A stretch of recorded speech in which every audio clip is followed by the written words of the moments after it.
So in this section, I want to spend a little time with the framework that I just introduced so I can show you what an effective tool it is for planning marketing strategy and for facilitating conversation within your company about different assumptions people have.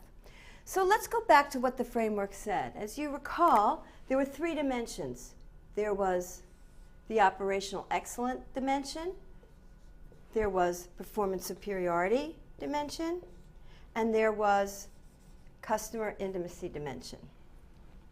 So the first thing you do in using this framework is to think within your industry for your product and your firm, what does it mean to be operational excellent?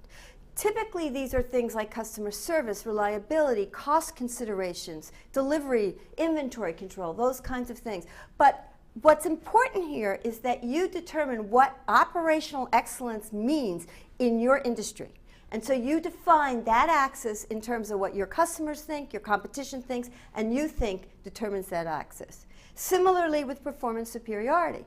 What does it mean to have the superior performance in your industry? Financial service, it's about the performance of stocks or instruments, financial instruments. It could be product design, it could be style, it could be technology. Whatever it means to be product superior or performance superiority, that's what goes on this axis. That's what this axis is. And this axis is customer intimacy, which means you're delivering what the customer wants. It's about customization, delivering to what unique aspects that a customer demands. And what it means to be truly customer intimate, this is something that Pete Fader is going to discuss in the next section. But think about what does it mean to be customer intimate in your industry. That's the first thing to do. Agree on what these dimensions stand for in your industry for your product or service. The second thing to do is to determine what fair value is. Fair value is the expectation that the customer has on each of these dimensions, and you must meet fair value. If you're below fair value, customers reject you. So you've got to be at least at fair value. What the framework suggests is that you're going to meet fair value on two dimensions and be the best on one. But first you have to determine what are those customer expectations. And these customer expectations change over time. They're not static. They change as customer expectations escalate. So just to give you an example, let's talk about what would happen in a brand new industry when a brand new product enters the market. As an example, let's think about Apple's iPad. And when they introduced that product, it kind of changed everybody's expectations for what a tablet should be. When you have a brand new market and nothing existed before, customers' expectations are at the origin. They don't have any expectations because the product doesn't exist.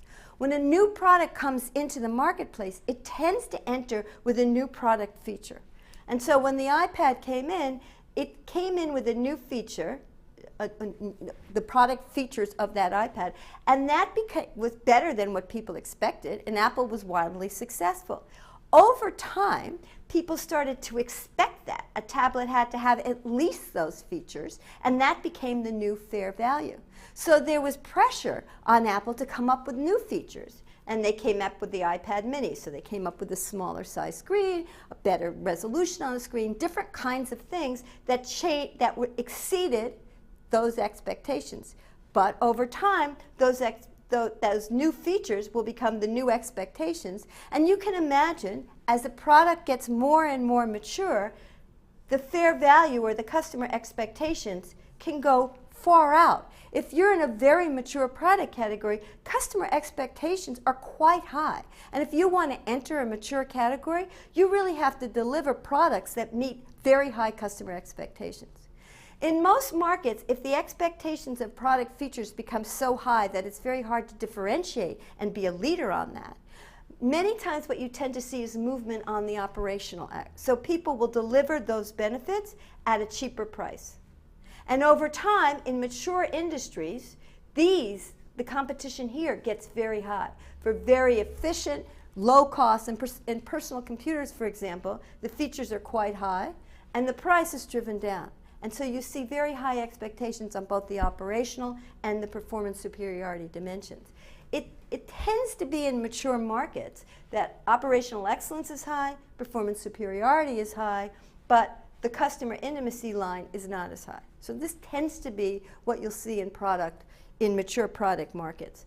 But you can imagine lots of different scenarios.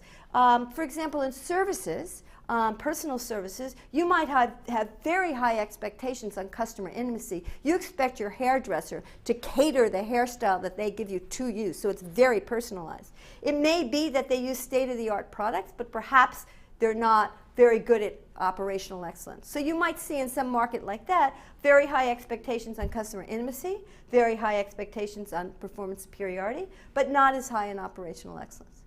The point here is you determine what are these axes and what are customer expectations for fair value on each of these axes. This is actually the hardest part of this framework, determining what fair value is. You can do market research on it.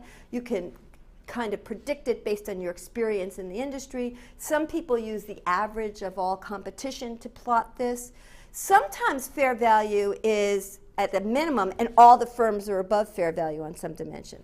Other times fair value or customer expectations are higher than any firm can deliver to. So for example, in the airline industry, I would argue customer expectations are for 100% on-time landings and on-time takeoffs, but no firm commits to that or can perform to that level. So in that case, operational excellence might be higher than any firm is delivering to.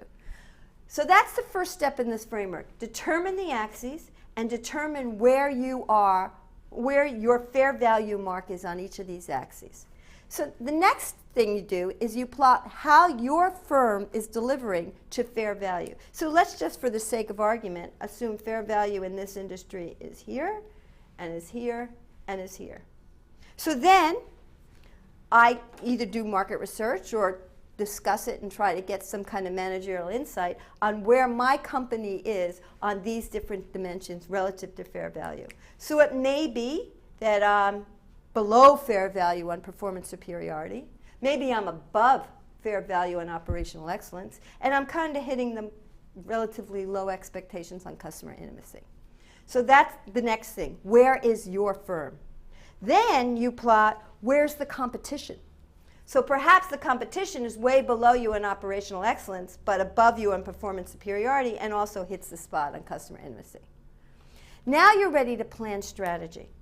And what you want to do in this case is plan short-term strategy and long-term strategy. So in the short term, what you have to do is, if you remember what the framework says, it says you have to meet fair value on two dimensions and be the best on one. So if I was the red firm, what I might argue my short-term strategy would be is to get up to speed on performance superiority because I'm below. And if I don't keep up with my product, I might ultimately be shaken out of the market. And so in the short term, I might plan strategies to improve my performance superiority. In the long term, perhaps, I want to be known as the market leader in operational excellence. So I need to do what it's going to take to keep that operational excellence leadership and become like a Walmart or a Vanguard that's known for being the best at operational excellence. That's just one example of the kind of strategy you can plan. But what's great about this framework is it forces everybody to identify their assumptions, to map in a very complex market what matters to the customer, where customer expectations are, where you think the competition is delivering, and where you as a firm are strong and weak. And it puts it right on one framework. Now this framework can be used very systematically. You can run market research studies to actually plot where you and your competition and customer expectations are. The other thing to remember is fair value is not a static concept. These things change over time. So you need to map this over time to see where customer expectations are. The other thing that happens, and you have to think about this as a dynamic strategy, is when you make a move, competition reacts. They're not just standing still. So you need to think, well, if I move here, if I move there, what's competition going to do? So it gives you a way to plan those kind of moves over time.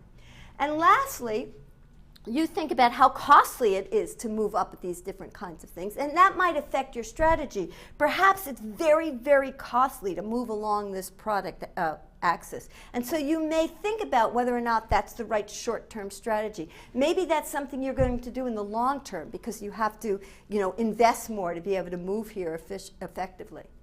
The other thing you need to consider when you think about all of this is that these dimensions are not independent.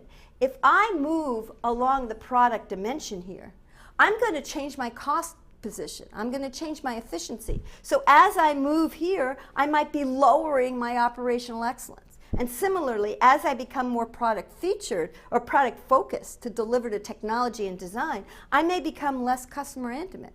And so you have to think about the interactions of all these things. But what's very, very nice about this framework is that it's clear and simple, and it maps in a very direct way some of the intricacies and complexities of your marketplace, of your firm, and of your competition. And for that, it's a very, very effective planning tool.